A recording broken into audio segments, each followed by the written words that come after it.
തീർച്ചയായിട്ടും ഈ വിഷയത്തിൽ പി.വി. അൻവറിനെതിരെ പാർട്ടി തിരിഞ്ഞിട്ടുണ്ട് എന്ന് തന്നെയാണ് ഇന്നിപ്പോൾ പുറത്തു വന്നിരിക്കുന്ന സംസ്ഥാന സെക്രട്ടേറിയറ്റിൻ്റെ അഭ്യർത്ഥന രൂപത്തിലുള്ള പ്രസ്താവനയിലും അതേ കാര്യം തന്നെയാണ് വ്യക്തമാക്കിയിരിക്കുന്നത്. ഞാനിവിടെ പറയാൻ ഉദ്ദേശിക്കുന്ന ഒരു കാര്യം, പി.വി. അൻവർ ഇന്ന് പുറത്തിറക്കിയിരിക്കുന്ന ഫേസ്ബുക്ക് പോസ്റ്റിൽ പാർട്ടിക്ക് വഴങ്ങാനുള്ള അദ്ദേഹത്തിൻ്റെ സന്നദ്ധത അറിയിക്കുന്നതിനോടൊപ്പം തന്നെ അദ്ദേഹത്തിൻ്റെ ശൈലി തുടരുന്നുണ്ട്. അതാണ് ഏറ്റവും പ്രധാനപ്പെട്ട കാര്യം. അദ്ദേഹം മുഖ്യമന്ത്രിയെ ട്രോളിക്കൊണ്ടാണ് ഈ ഫേസ്ബുക്ക് പോസ്റ്റ് ഇട്ടിരിക്കുന്നത് തന്നെ. അദ്ദേഹം പറയുന്നത് ഇങ്ങനെയാണ്: വിവാദ പോലീസ് ഉദ്യോഗസ്ഥൻ്റെ RSS സന്ദർശനത്തിൽ തുടങ്ങി തൃശ്ശൂർ പൂരം മുതൽ വർഗീയത പ്രചരിപ്പിക്കുന്ന യൂട്യൂബേഴ്സിനെ സഹായിച്ചതുവരെയും സ്വർണ്ണക്കള്ളക്കടത്തടക്കമുള്ള മറ്റനേകം ഗുരുതരമായ വിഷയങ്ങളുമാണ് ഞാൻ ഉയർത്തിയത്. ഇക്കാര്യത്തിൽ ചാപ്പേടിക്കും മുൻവിധികൾക്കും എന്നൊരു ബ്രാക്കറ്റിൽ ഇടുകയാണ്. ഇതെങ്ങനെ വേണമെങ്കിലും വ്യാഖ്യാനിക്കാം. അപ്പോൾ ചാപ്പേടി എന്ന് പറയുന്നത് സ്വർണ്ണക്കടത്തുകാരനെ പിന്തുണച്ചു എന്നതാണ് ചാപ്പേടി. മുൻവിധി എന്ന് പറയുന്നത് എന്താ? ഈ അന്വേഷണവുമായി ബന്ധപ്പെട്ടുകൊണ്ട് DGPയുടെ അന്വേഷണ റിപ്പോർട്ട് വരുന്നതിന് മുമ്പ് തന്നെ പൊളിറ്റിക്കൽ സെക്രട്ടറി ആണെങ്കിലും ശരി ADGPയും കുറ്റവിമുക്തനാക്കുന്നത്. അപ്പം ഈ വിഷയത്തിൽ മുഖ്യമന്ത്രിയോടുള്ള വിമർശനം അദ്ദേഹത്തിൻ്റെ പാർട്ടിക്ക് വഴങ്ങിക്കൊണ്ടുള്ള ഈ ഫേസ്ബുക്ക് പോസ്റ്റിലുമുണ്ട് എന്നതാണ് ഏറെ ശ്രദ്ധേയമായ ഒരു കാര്യം. രണ്ടാമത്തത്, യഥാർത്ഥത്തിൽ പി.വി. അൻവർ ഇതിന് വഴങ്ങാനുള്ള കാരണം ഞാൻ മനസ്സിലാക്കുന്നത് അദ്ദേഹത്തിൻ്റെ രാഷ്ട്രീയ ജീവിതം എന്ന് പറയുന്നതിന് അനിശ്ചിതത്വത്തിലാവുന്ന ഒരു ഘട്ടത്തിലേക്ക് പോകുന്നുവെന്ന് തിരിച്ചറിവുണ്ടാവുന്നത് ഒരു മൊമെൻറ്റിൽ കൂടിയാണ്. പക്ഷെ അതോടൊപ്പം ഇടതുപക്ഷത്തേക്ക് 2011 അന്ന് കോൺഗ്രസ് പാർട്ടിയിൽ നിന്ന് മാറി DICയിലേക്ക് പോയി പിന്നീട് ഏറനാട്ടിൽ നിന്ന് മത്സരിക്കുന്ന സമയം മുതൽ അദ്ദേഹത്തിന് ലഭിച്ചിരുന്നൊരു പിന്തുണ CPMൻ്റെ പ്രാദേശികമായ അണികളിൽ നിന്ന് ലഭിച്ചിരുന്ന ഒരു വലിയ പിന്തുണയുണ്ട്. പിന്നീട് അദ്ദേഹം സൈബർ ലോകത്ത് മുഖ്യധാരാ മാധ്യമങ്ങൾക്ക് എതിരെ സ്വീകരിച്ചിരുന്ന നിലപാടുണ്ട്. അദ്ദേഹത്തിൻ്റെ വ്യക്തിപരമായ ബിസിനസ് വിഷയങ്ങളിലടക്കം മുഖ്യധാരാ മാധ്യമങ്ങൾ അദ്ദേഹത്തെ ഒറ്റതിരിഞ്ഞ് ആക്രമിച്ചപ്പോൾ അദ്ദേഹത്തിനോടൊപ്പം നിന്നത് ഈ സൈബർ ഇടങ്ങളിലെ അനുഭാവികളും അദ്ദേഹത്തോടൊപ്പമുള്ള പാർട്ടി അണികളുമാണ്. ഇന്നും പല നേതാക്കളുടെയും ഫേസ്ബുക്ക് പോസ്റ്റിൻ്റെയും ഒക്കെ കമൻറ്റുകളിൽ പോയി കമൻറ്റ് ചെയ്യുന്നത് പി.വി. അൻവറിനെ അങ്ങനെ ഒരു ഒറ്റയാനായി, ഇടതുപക്ഷത്ത് നിൽക്കുന്ന ഒരു ഒറ്റയാനായി സ്വീകരിക്കുന്നതാണ്. ഇത് കമ്മ്യൂണിസ്റ്റ് പാർട്ടിയുടെയോ ഇടതുമുന്നണിയുടെയോ നമ്മുടെ കേരളത്തിൻ്റെ ചരിത്രത്തിൽ അത്രയധികം പരിചിതമായൊരു ഒരു സംവിധാനമല്ല. ഒരു ഇടതുപക്ഷത്ത് നിൽക്കുന്ന സ്വതന്ത്ര MLA CPMനെതിരെ അംഗം വെട്ടിനിറങ്ങുക, ആ CPMലെ വളരെ പ്രധാനപ്പെട്ട സംസ്ഥാന കമ്മിറ്റി അംഗം സ്വർണ്ണക്കടത്തിൻ്റെ വിഹിതം പറ്റിയെന്ന് ആരോപണം ഉന്നയിക്കുക, ഇതൊന്നും കേട്ടുകേൾവിയില്ലാത്തതാണ്. നമുക്കറിയാമല്ലോ, സെബാസ്റ്റ്യൻ പോളുമായി ബന്ധപ്പെട്ട് ഒരു കാലഘട്ടത്തിൽ CPMൽ ചില അഭിപ്രായ വ്യത്യാസങ്ങൾ ഉണ്ടായിരുന്നു. പക്ഷേ അത് UAPയുമായി ബന്ധപ്പെട്ട് അദ്ദേഹം എടുത്ത നിലപാടുകളുടെ പേരിലാണ്. അദ്ദേഹം പിന്നീട് പാർട്ടിയെ വിമർശിച്ചിട്ടുണ്ട്, സ്വതന്ത്രൻ എന്ന നിലപാട് സ്വീകരിച്ചുകൊണ്ട് തന്നെ. പക്ഷേ പി.വി. അൻവറിൻ്റെ പ്രശ്നം ഞാൻ മനസ്സിലാക്കുന്നത്, പി.വി. അൻവർ ഒരുപക്ഷെ ഇനി വരും ദിവസങ്ങളിൽ മനസ്സിലാക്കാൻ സാധ്യതയുള്ളതും അഥവാ ഇതിനകം മനസ്സിലാക്കി കഴിഞ്ഞതും, പി.വി. അൻവറിനോടൊപ്പം ഒരു വലിയ അണികളുണ്ട്.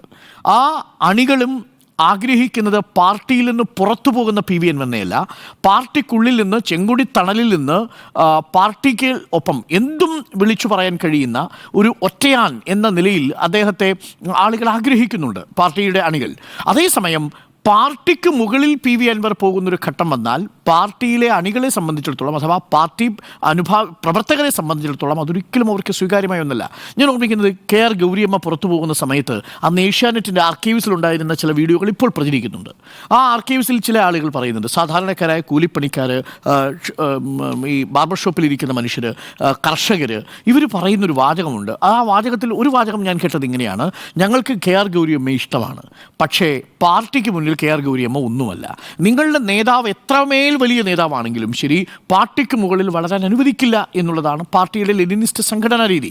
അപ്പോൾ ആ മാർക്സിസ്റ്റ് ലെനിനിസ്റ്റ് സംഘടനാ രീതി പ്രകാരം അത് ശരിയാണെന്ന് വിശ്വസിക്കുന്ന ഒരാളും കൂടിയാണ് ഞാൻ. കാരണം നിങ്ങൾക്കൊരു വ്യക്തിയുടെ ചിന്തയേക്കാൾ എപ്പോഴും ഗുണകരമായി തീരുക ഒരു സംഘത്തിൻ്റെ വിമർശനത്തോടു കൂടിയുള്ള തീരുമാനമായിരിക്കും. അതാണ് ആ പാർട്ടിയുടെ തീരുമാനത്തിനാണ് വ്യക്തിയുടെ തീരുമാനത്തെക്കാൾ പ്രസക്തിയുള്ളത്. അതാണല്ലോ ഡെമോക്രാറ്റിക് സെൻട്രലിസം എന്ന ആശയം കൊണ്ട് ഉദ്ദേശിക്കുന്നതും. അത് താഴെത്തട്ടിൽ ചർച്ച ചെയ്യും, ആ വിവരം മുകളിലേക്ക് അറിയിക്കും. പക്ഷേ മുകളിലും ചർച്ച ചെയ്ത ശേഷം ഒരു തീരുമാനം താഴേക്ക് അറിയിച്ചാൽ നമ്മൾ പിന്നീട് അത് പാലിക്കാൻ നിർബന്ധിതരാണ് എന്നുള്ളതാണ് തീരുമാനം.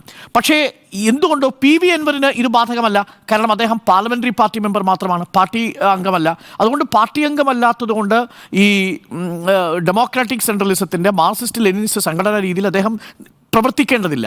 പക്ഷേ അപകടം സംഭവിച്ചത് എന്തെന്നാൽ അദ്ദേഹം തിരിച്ചറിയാതെ പോയ ഒരു പോയിൻ്റായി ഇടതുമുന്നണി പ്രവർത്തകർ കാണിക്കുന്നത് അദ്ദേഹത്തിന് ഇപ്പോൾ ആവശ്യമുള്ളത് മാധ്യമപ്രവർത്തകർക്കും പ്രതിപക്ഷത്തിനുമാണ്.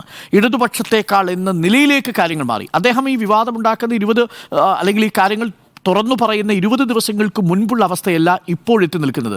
അന്ന് അദ്ദേഹം മലബാർ പോലീസിനെതിരെ, കേരള പോലീസിന്റെ ഈ സർക്കാർ സ്വീകരിച്ചിരുന്ന പോലീസ് നയത്തിനെതിരെ ശക്തമായ നിലപാട് സ്വീകരിച്ചു. എന്താണ് ആ പോലീസിന്റെ നയം? പോലീസ് സ്വതന്ത്രമായി പ്രവർത്തിക്കാൻ അനുവദിക്കുമെന്നുള്ളതാണ് മുഖ്യമന്ത്രിയുടെ നയം. അങ്ങനെ സ്വതന്ത്രമായി പോലീസിനെ അനുവദിക്കുമ്പോൾ രാഷ്ട്രീയ പ്രവർത്തകർക്ക് പോലീസ് സ്റ്റേഷനിൽ കയറാൻ കഴിയാത്ത സാഹചര്യം ഉണ്ടാവുന്നത് പാർട്ടി അണികൾക്കിടയിൽ വലിയ വിയോജിപ്പും അതൃപ്തിയും ഉണ്ടാക്കിയിരുന്നു. അവരുടെ ഇടയിലേക്കാണ് PV അൻവർ കടന്നു ചെല്ലുന്നതും PV അൻവർ ആ വെടിപൊട്ടിക്കുന്നതും. സ്വാഭാവികമായും PV അൻവറിനെ ചില നേതാക്കൾ അടക്കമുള്ള അണികൾ ആ ഘട്ടത്തിൽ പിന്തുണച്ചു. KT ജലീൽ രംഗത്തെത്തി, കാരാട്ട് റസാഖ് രംഗത്തെത്തി. സൈബർ ഇടങ്ങളിൽ PV അൻവർ പറയുന്നതിൽ കാര്യമില്ലേ എന്ന സംശയമുണ്ടായി. ADGPക്കെതിരെ തിരയുന്ന ഘട്ടത്തിൽ പോലും സൈബർ ഇടങ്ങളിലാണെങ്കിലും ശരി, അണികളാണെങ്കിലും ശരി, PV അൻവറിനോടൊപ്പം നിന്നു. പൊളിറ്റിക്കൽ സെക്രട്ടറിക്ക് എതിരെ തിരിയുമ്പോൾ വീണ്ടും അത് നിശബ്ദമാവുന്നു. എങ്കിലും ഒരു ഭാഗം കൂടെ നിന്നു. പക്ഷേ പോയി അത് മുഖ്യമന്ത്രിക്കെതിരെ തിരിയുകയും പാർട്ടിയുടെ സംസ്ഥാന കമ്മിറ്റി അംഗത്തിനെതിരെ പാർട്ടിയുടെ സംസ്ഥാന സെക്രട്ടറി എടുത്ത തീരുമാനത്തിനും മുകളിൽ PV അൻവർ തീരുമാനമെടുക്കാൻ തുടങ്ങുമ്പോൾ, വെല്ലുവിളിക്കാൻ തുടങ്ങുന്ന ഒരു ഘട്ടമാകുമ്പോൾ ആ അണികൾ കൂടി പിന്മാറുന്നു. ആ ഘട്ടത്തിലാണ് ബ്രാഞ്ച് ലോക്കൽ കമ്മിറ്റി സമ്മേളനങ്ങൾ നടക്കുന്ന കാലയളവിൽ പാർട്ടിക്കൊരു കൃത്യമായ നിർദ്ദേശം കൊടുക്കേണ്ടതുണ്ട്. കാര്യം ഓരോ ബ്രാഞ്ചിലും ലോക്കൽ കമ്മിറ്റിയിലും PV അൻവറിനെ പല രീതിയിലാണ് ഈ ചർച്ചയ്ക്ക് വിഷയമാക്കുന്നത്.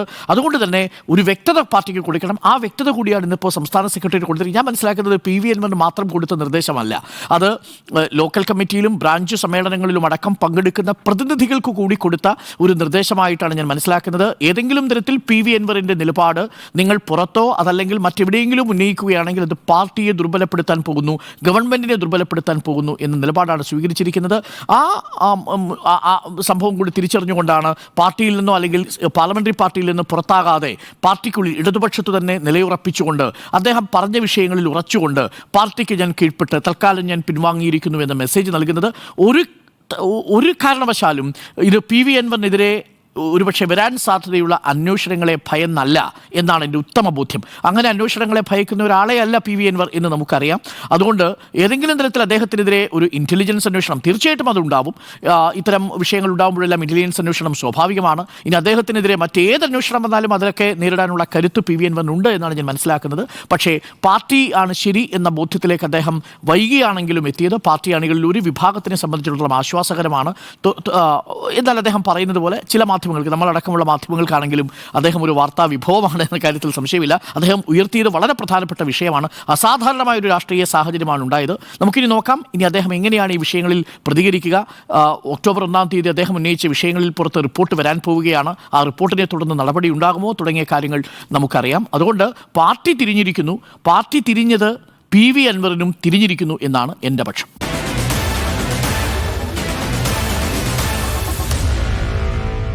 Meet the editors.